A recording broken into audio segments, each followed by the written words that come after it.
George Eliot. Like many English novelists, Charles Dickens being an exception, George Eliot came to novel writing relatively late in life. She was 40 when her first novel, Adam Bede, 1859, an immensely popular work, was published. The lives of her characters are, therefore, viewed from the vantage point of maturity and extensive experience, and this perspective is accentuated by her practice of setting her stories back in time to the period of her own childhood, or even earlier.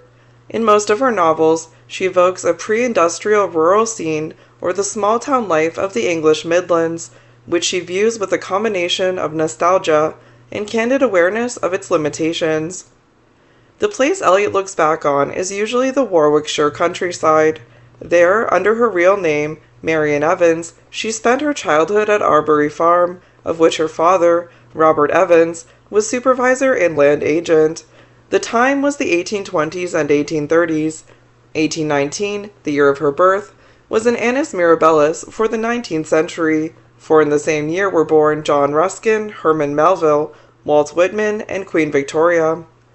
During these decades, Evans read widely in and out of school and was also strongly affected by evangelicalism. She even advocated, at one point in her girlhood, giving up novelists such as Sir Walter Scott, who was later to influence her own novel writing, on the grounds that fiction was frivolous and time-wasting. Her mother's death led to her leaving school at 16, and that in the next 4 or 5 years, she seems to have experienced bouts of depression and self-doubt. In a letter of 1871, looking back to the period, she likened her state of mind to that of Mary Wollstonecraft at the time of the earlier writer's attempted suicide. Hopelessness has been to me, all through my life, but especially in the painful years of my youth, the chief source of wasted energy, with all the consequent bitterness of regret. Remember, it has happened to many to be glad they did not commit suicide, though they once ran for the final leap, or as Mary Wollstonecraft did, wetted their garments well in the rain, hoping to sink the better when they plunged. At the age of 21, Evans moved with her father to the town of Coventry, and in this new setting, her intellectual horizons were extensively widened. As the result of her association with a group of free-thinking intellectuals and her own studies of theology, she reluctantly decided that she could no longer believe in the Christian religion.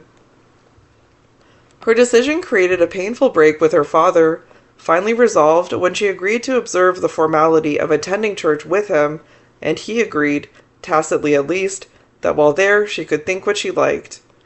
These preoccupations with theological issues led to her first book, a translation in 1846 of The Life of Jesus by D.F. Strauss, one of the leading figures of the higher criticism in Germany. This criticism was the work of a group of scholars dedicated to testing the historical authenticity of biblical narratives in the light of modern methods of research.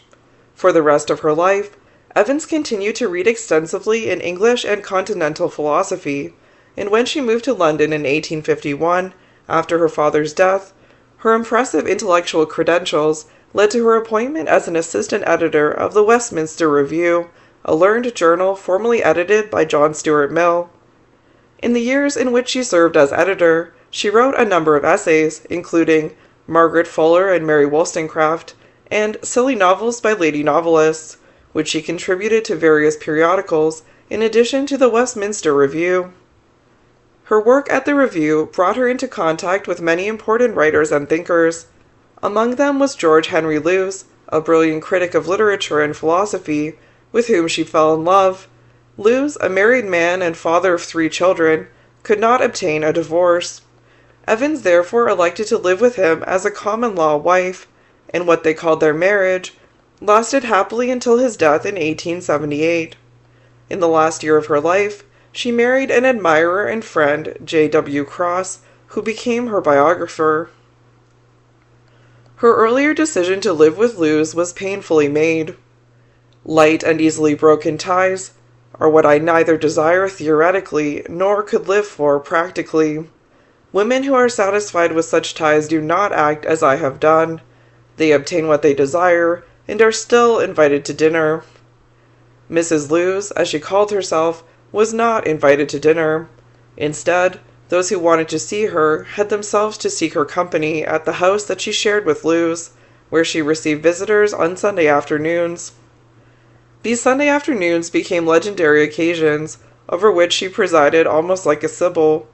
However, her decision to live with Lewes cost her a number of social and family ties, including her relationship with her brother Isaac, to whom she had been deeply attached since childhood. Isaac never spoke to her again after her elopement. It is reasonable to conjecture that this experience affects the stress, in all of her novels, on incidents involving choice. All of her characters are tested by situations in which they must choose, and the choices, as in The Mill on the Floss, 1860, are often agonizingly painful. Although she had occasionally tried her hand at fiction earlier in life, it was only after her relationship with Lewes became established that she turned her full attention to this form.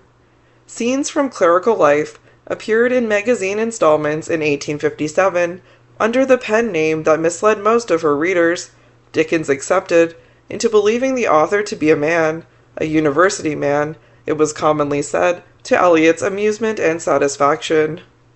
This work was followed by 7 full-length novels in the 1860s and 1870s, most of which repeated the success of Adam Bede with the Victorian reading public and which, after a period of being out of favor in the early 20th century, early 1900s, are now once more deeply admired by readers and critics. Virginia Woolf praised Middlemarch, 1872, as one of the few English novels written for grown-up people, and later readers have found a similar maturity combined with a powerful creative energy in other novels by Eliot, such as The Mill on the Floss and Daniel Deronda, 1876. When Eliot began writing fiction, she and Lewes were reading to each other the novels of Jane Austen. Eliot's fiction owes much to Austen's, with its concern with provincial society, its satire on human motives, its focus on courtship. But Eliot brings to these subjects a philosophical and psychological depth very different in character from that of the novel of manners.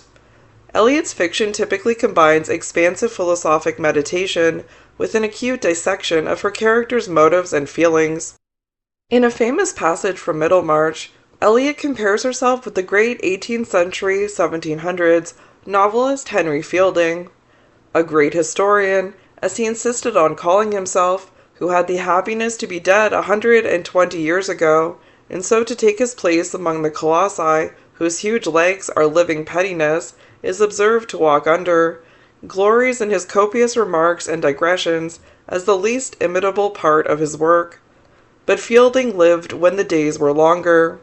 We belated historians must not linger after his example.